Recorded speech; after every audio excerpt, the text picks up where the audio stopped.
This so-called revolution in Libya will lead to black people swinging from trees being lynched, will lead to the country becoming 5, 6, 10 emirates, the better for the oil companies to steal their wealth.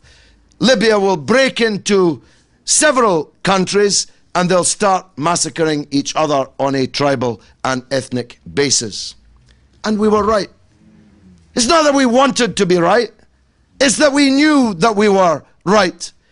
And those poor fools who follow the BBC are shown a propaganda film and well up as a result and support an imperialist war in consequence, were fooled again, just as they were fooled in the march to the war with Iraq, into the fake conclusion that because a country is led by a brute, a small tyrant, that the answer is to bring in the big tyrants to rule in his stead.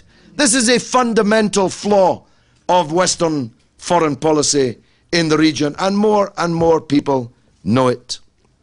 All of us were involved, most of you, if not all of you, were involved in defending the Palestinian people against the murderous siege raised against them, to starve their children to death, to punish them for having voted the wrong way in then the only democratic election ever held in any Arab country at any time. They voted for a party that Britain, America and Israel don't like, so they put on a siege, killed their children by hunger and poverty, and then, when that didn't succeed, launched a murderous war against them, locking the gates on all sides in Egypt and in Israel, the better to rain down bombs upon a defenseless people. And insofar as that small defenseless people had any small arms, they got it from and through Syria and through Iran. None of these other friends of Syria, and here I must parenthesize, I have a very, very good memory. I never forget anything. Sometimes it's a curse. This started life as friends of democratic Syria. It's very important to remember that. Mrs. Clinton announced it as friends of democratic Syria, until they realized the absolute absurdity, even on Fox News, of Saudi Arabia and Qatar being the main funders of the Friends of Democratic Syria. I mean, only a lunatic could accept that Saudi Arabia, in which no democracy of any kind is permitted, and anyone asking for it will either be killed or hanged upside down and tortured in the dungeons for it, could conceivably be interested in democracy in Syria. Hence it metamorphosed into Friends of Syria. And as everyone here has already adumbrated, there is no sense in which these people are truly, genuinely friends of Syria. The Syrian regime is as has been characterized here, but it's not being subverted, invaded, and being brought down, if possible, because it's undemocratic. How could that be? When our best friends in the region are the absolute antithesis of democracy. It's not because human rights in Syria are bad, because human rights in all these dictatorships are bad, and in some of them even worse than in Syria. Because there's one family rule in Syria. How could it be? What's the name of the rulers of Saudi Arabia? They've even given their name to the country itself. The Prime Minister of Bahrain has been the Prime Minister since 1960, before the Beatles. And the Beatles have been gone 40 years. He's been the Prime Minister from 1960 to 2012. And how did he get that job? Because he's a member of the one family rule dictatorship in Bahrain. I drew attention, I recall, to an early day motion which I was able to verbally put to Douglas Hurd during the 1991 war against Iraq, to the fact that all 27 cabinet members in Kuwait all had the same name, Al-Sabah, pointing out that Kuwait is a family business, though more of the Corleone variety than the Sainsbury family business. The idea that Syria should be attacked, invaded, subject to humanitarian intervention because it has one family rule for 40 years, that can't be the reason either, can it? It can't be for any of these reasons, and it isn't. Here's the reason, and I repeat what Dr. Sami said. The reason is not for any of the bad things about Syria, of which there are many, but because Syria refuses to sign a surrender peace deal with Israel as the other frontline states have done. Because Syria refuses to cut its links with the Palestinian resistance and expel them, although they've all moved to Doha, I see in the last few weeks, some of them. All roads lead to Doha, even the World Cup. Well, perhaps better not go into how that came about. But perhaps it was for the same reasons. The Syrians refuse to cut their relationship with the Palestinian revolution and its resistance. They refuse to cut their relations with the Lebanese national resistance, the only Arab army which ever gave Israel a beating on the battlefield. And by the way, that also was one of the reasons I won in Bradford, because everybody's watched my Sky News interview at the height of the Lebanese war. It's a no-brainer. Syria's being targeted because it refuses to be a base for imperialism in the region, because it refuses to agree that Iran is the head of a snake that needs to be cut off and itself invaded and subverted. That's why Mrs. Clinton and William Hague hate Syria, or rather its regime. Now, Jeremy Paxman put to me last night, again, as if it were some kind of accusation, that I had described Syria as the last castle of Arab dignity.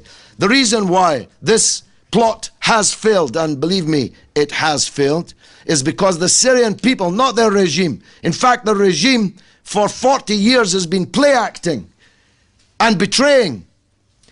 The Syrian people are the last castle of Arab dignity. They are the last repository of Arab nationalism in the region and rejection of Zionist occupation and imperialist intrigue. And that's why I hope that the Syrian people can find their way to a peaceful and negotiated solution to this conflict. Assad must go. This is the end of the era of dictatorship in Syria. We cannot have one family, one party, one regime ruling forever in any Arab country. And we will not support it.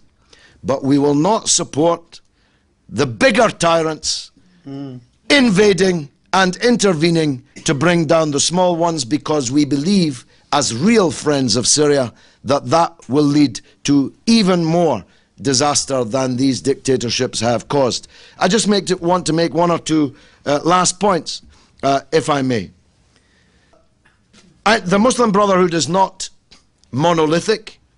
It's not monolithic either in the world or even in any one country.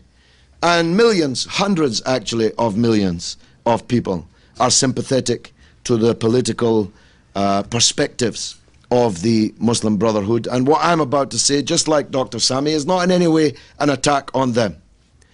But I have to ask this Muslim Brotherhood leadership, there are many Arab dictators.